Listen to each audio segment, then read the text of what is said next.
YouTube. It's Generous back with another video, and today I just wanted to do a little chit chat, which I will do while I take these twists out of my hair.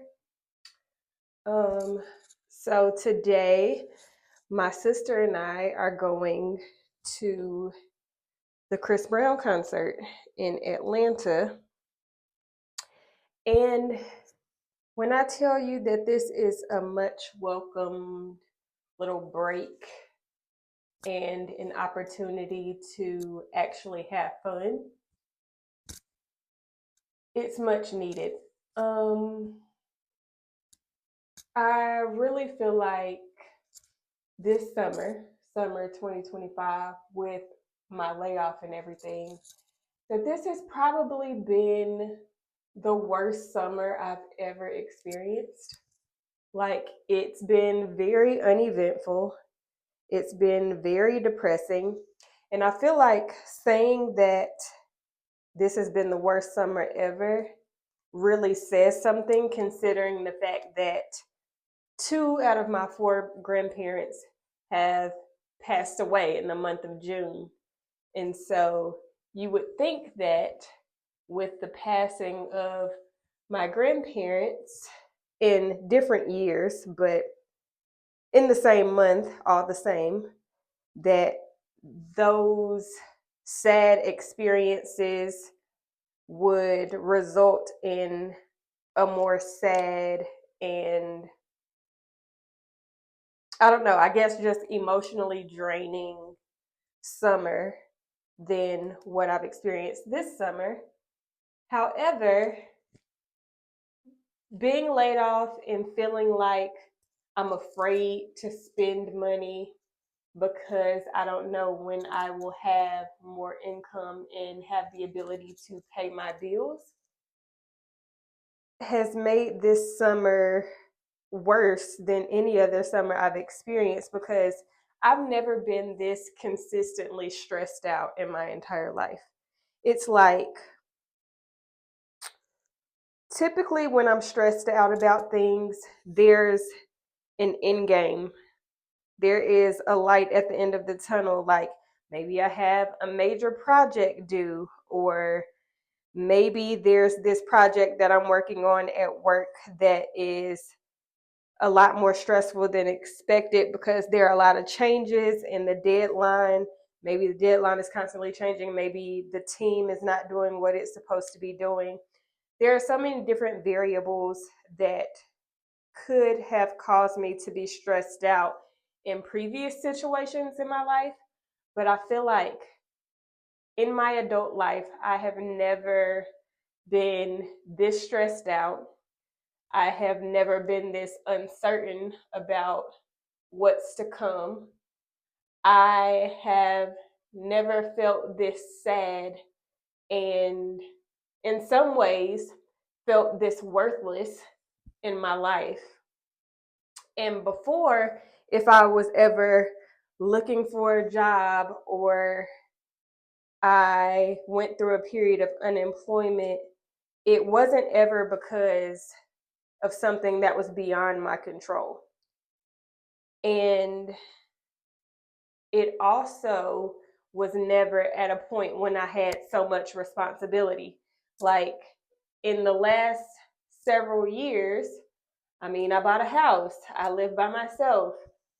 And before, it was kind of like I had a safety net because I wasn't super responsible for a lot of household things. When I stayed in an apartment, I could just break my lease and move. And then I had my parents to fall back on, in a sense. But now I feel like, I mean, this house is my property. And I'm thinking about, like, from a financial standpoint, if there comes a point where I still don't have a job and I'm unable to continue to pay my bills, what am I going to do with my house? Is it going to be foreclosed on? If I fall late on payments that I should be making, as far as like credit cards, utilities, all that stuff, what is to come of my credit score, which has been really good over the years. It took a hit when I started looking for a house because it took me almost a year to find a house because when I was buying one, it was basically like the Hunger Games.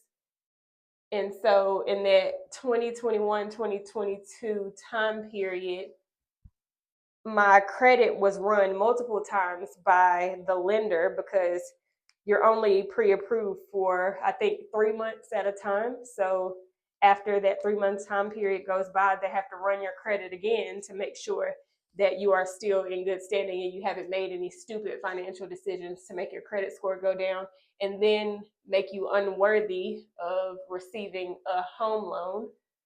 So that continuous checking of my credit score and then purchasing the house and then furnishing the house, my credit score took a hit, but it was still good. And I have been working on getting it back to where it was. Typically, home lenders take the median credit score between the 3 credit bureaus that they report. And my median credit score was a 795 at the time of buying a house. And so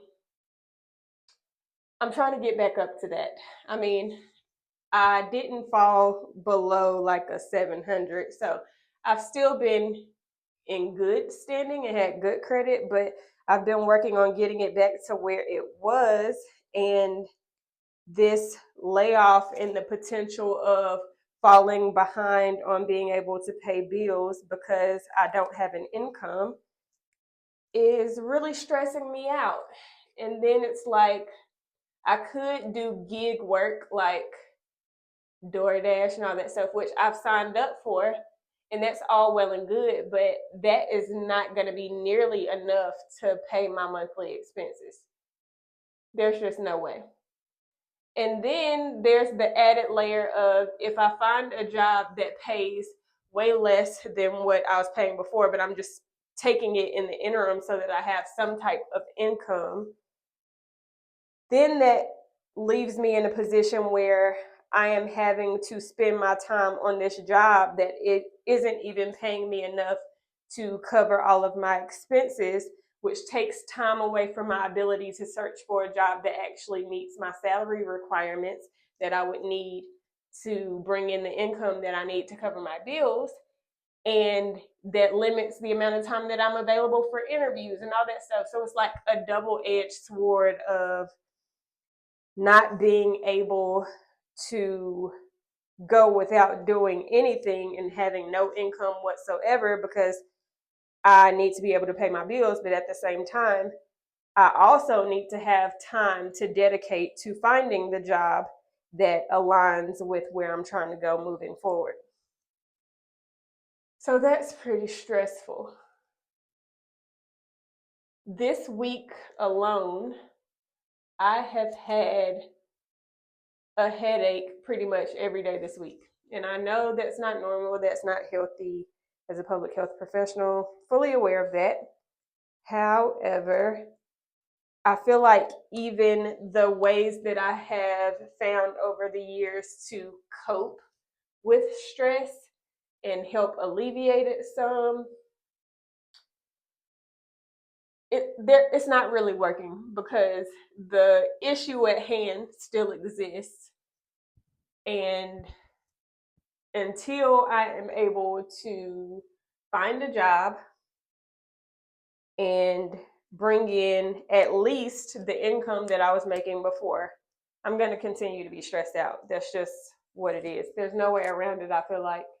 So then August has been extremely depressing because in the entire month of August, I didn't have a single company reach out to me to schedule an interview.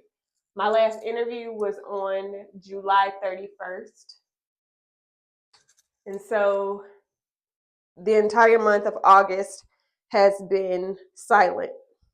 And I've been watching videos of people giving like advice on how to secure more interviews and all those things. And not only is the information conflicting online telling you what to do, But I feel like a large consensus is that if you're not getting any callbacks, that your resume must be trash and you need to figure out how to revise your resume to be more attractive to companies. But I feel like that can't be the case for me. Not saying that, oh, my resume is just so bomb, but I did have my resume revised by a professional resume writer because that was one of the things in the outplacement services that I received from the company I was laid off from, where I had a career coach and all of that.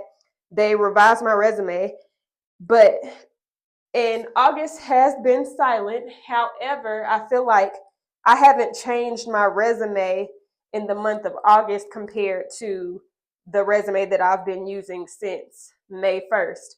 So if it was working to get interviews in May, June, and July, I'm not quite sure why all of a sudden my resume is suddenly trash because it's now August or whatever.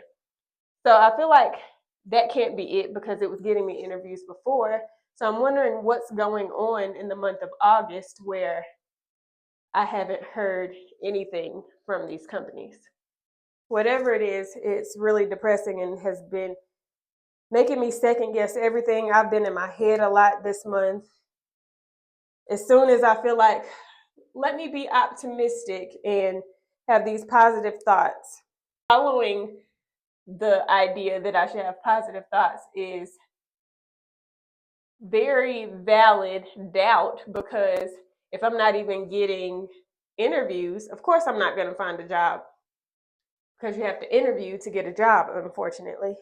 Then on top of that, so I'm still preparing for this trip to Tanzania for my birthday. And I was thinking that I should probably get a COVID booster just to add an added layer of protection because traveling, there's so many different people be coming out sick with their nasty asses.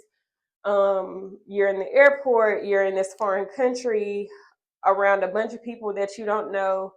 So I figured, and the last COVID shot that I had was in November of last year, so I figured it would be good to get the COVID vaccine because they just came out with the one for the 2025-2026 year, only to discover that Robert Kennedy Jr. has made it to where the CDC's recommendations have changed and they're no longer recommending that people who don't have a chronic illness and who are under the age of 65, they're no longer recommending that they get COVID shots every year. Did you know that? And so if I try to go to, say, CVS, because CVS is the last place that I got a COVID booster from, they're telling me that I'm not eligible to get a COVID vaccine when I try to schedule it online because apparently I'm too healthy and too young to get one. And I feel like Robert Kennedy Jr. doesn't even know what he's doing. He got a job solely based off of knowing somebody and having privilege. Not because he earned it, not because he knows a damn thing about health and human services, but because somebody just wanted him in that position. If only life could be that easy for the rest of us. Wouldn't that be grand? So, long story short, I am probably going to have to go back to this place called Passport Health. I went there a couple of months ago to get a consultation done for what shots they would recommend when traveling to Zanzibar.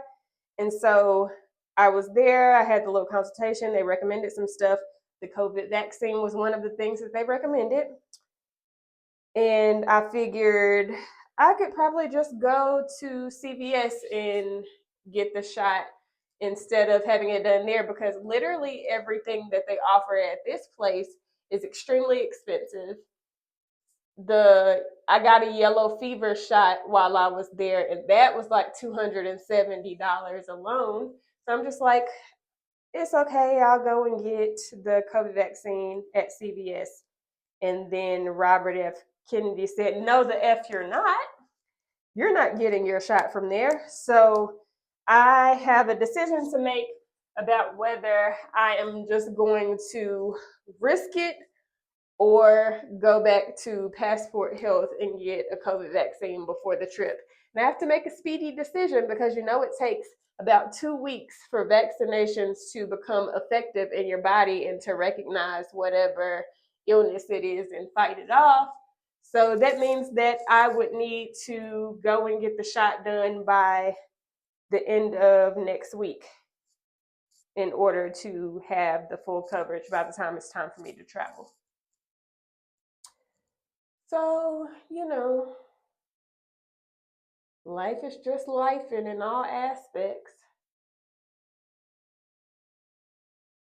But I'm really hoping that, at least I keep telling myself that my job search is taking longer than expected because the blessing is going to be bigger. So I'm really hoping that I get a job that pays more than I expected, that has a good work-life balance, that has people that are a joy to work with and easy to work with, a position that helps me grow into the professional that I want and need to be, something that's truly making a difference and being impactful in some way. I have focused really heavily in my public health career on community initiatives and working to expand and, I guess, enhance health equity and make sure that underserved populations have access to better health outcomes because they have access to food, they have access to housing and their basic necessities. They have support and advocates out there on their behalf, making sure that they're receiving everything that they deserve. And despite this current administration working overtime to take that away and make Americans both dumb and unhealthy, things are going to work out for the better because God said so. So I'm really hoping this little break in this outing to the Chris Brown concert is going to be the highlight of my August, since August has sucked really badly. And yeah, we're going to get cute, or as cute as we possibly can, considering that I haven't had my eyebrows done since the end of January. And I feel like I have looked raggedy for the majority of this calendar year. We're going to do our best. Okay? That's basically what life is, just doing my best. I'm trying. I have, at the very least, been taking webinars because as a certified health education specialist, I have to recertify. And in order to recertify, I have to get continuing education units. And so I've been working on finding webinars that offer continuing education credits so that I can, at least in this downtime, fulfill some of that so that when I'm working again, I'm not stressed out about finding those continuing education credits, because it'll be time for me to completely recertify in like September of 2027. And I'm a little behind on the 15 credit hours per year in a 5-year period. So this at least gives me time to focus on that a little bit. After this, I'm gonna put some press-ons on for the first time. We'll see how that turns out. Well, let me not say press-ons for the first time. When I was a little girl, I would put press-ons on, but I mean, I guess I mean like modern day press-ons, hoping that it actually stays on and actually looks nice instead of like something that was made for a Barbie doll. Oh, one other highlight is I've read 10 books this month. Some of them were pretty good. Um, I read my first book by S.A. Crosby, and I had heard good things about his books, and everybody's like, oh, all of his books are so good. So the first book I read by him was this month, and it was Razor Blade Tears. And it was actually really good. It gave, I could see it being adapted into a movie. Maybe I should start doing book review videos because the 10 books that I read this month brought me to a total of 50 books that I've read this year so far. And I post on my Instagram story books that I read, and I started doing this last year when I started picking up reading again. And a couple of people were like, can you provide like star ratings, like how many stars you would give the book after you read them?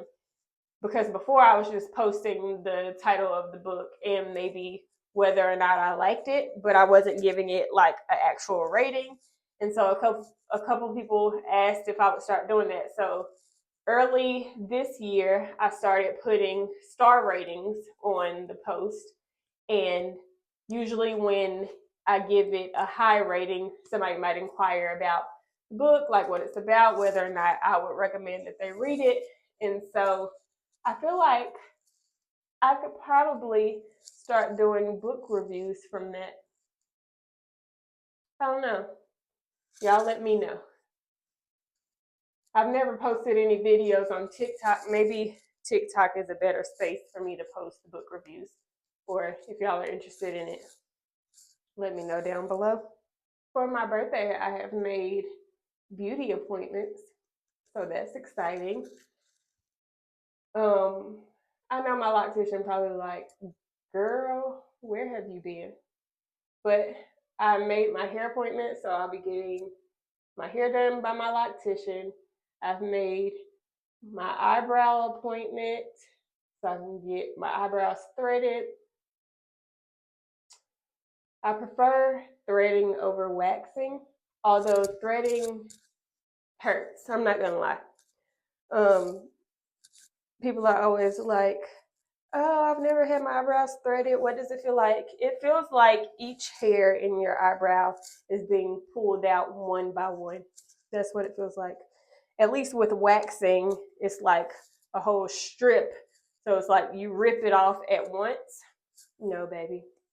Threading feels like those hairs are coming out one by one. And it makes your eyes water.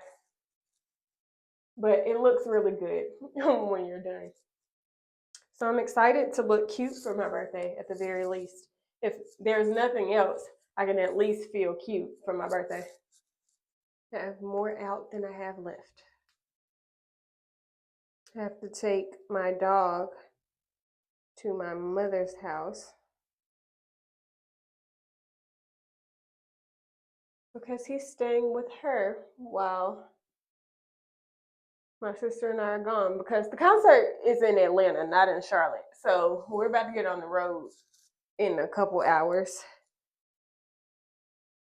to drive that 3.5 hours to Atlanta, because at first Chris Brown wasn't coming to North Carolina, and then he added a show, and the show that he added was in Raleigh, and then nobody wants to go to Raleigh on a Tuesday anyway. Well, first of all, people don't really want to go to Raleigh, period. Let's just say that. Charlotte really should be the capital of North Carolina, but that's neither here nor there.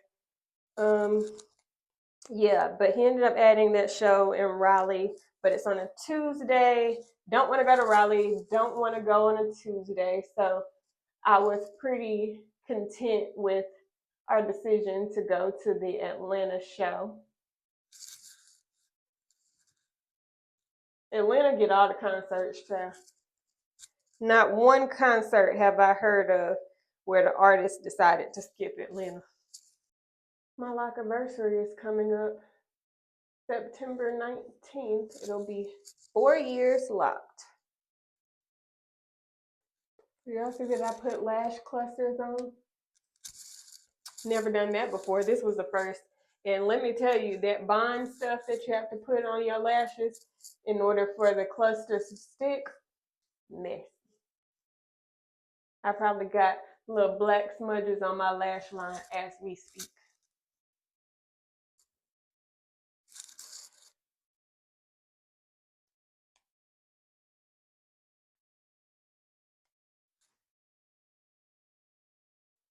But they look decent enough. I was debating if I wanted to try and do lash clusters myself for my birthday trip, or if I want to bite the bullet and just pay to go and get my lashes done. The jury is still out, because should I be spending $100 and something on getting some lash extensions? Probably not. But would it make me happier and feel like I look cuter on my birthday? Absolutely. Do I want to be bothered with having to do some lashes or something on myself? Not really, but it would save money. So you understand why the jury is still out. We're getting closer.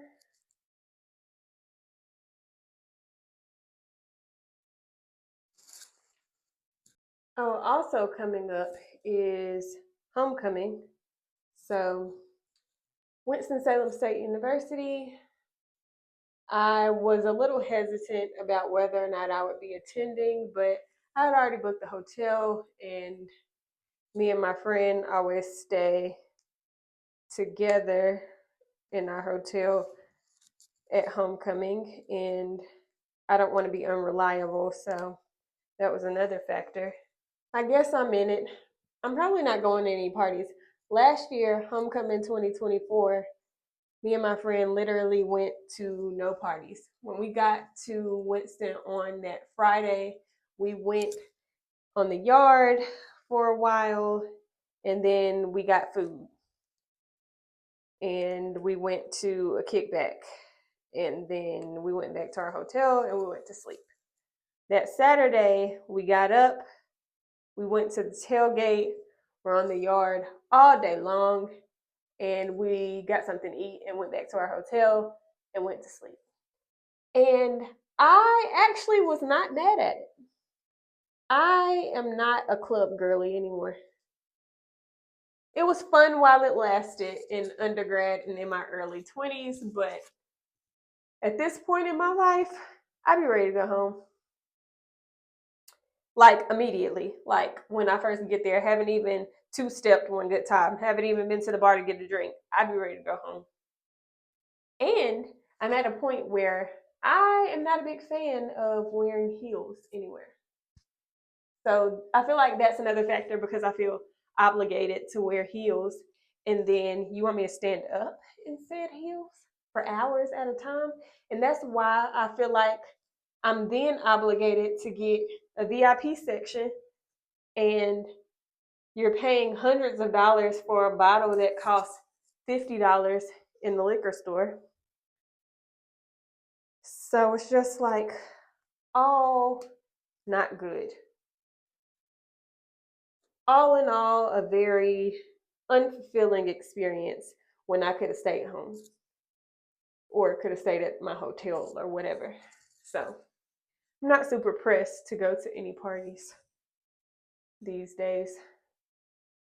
Need to figure out what I'm going to do about the few things that I need to carry into the concert, because Atlanta Braves Stadium, trying to be different and stuff, and don't want to have a clear bag policy like everybody else. And so your bag either has to be super tiny or you can't have a bag at all. What happened to the clear bag policy? Trying to be different. Wonder if this is actually my last one, or am I setting myself up for disappointment or premature excitement?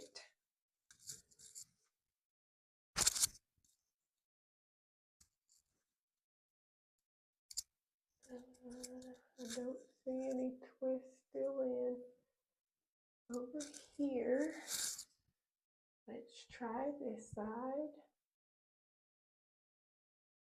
Don't see any twists over here either, so we might actually be done. All right, how's it look? How's it look?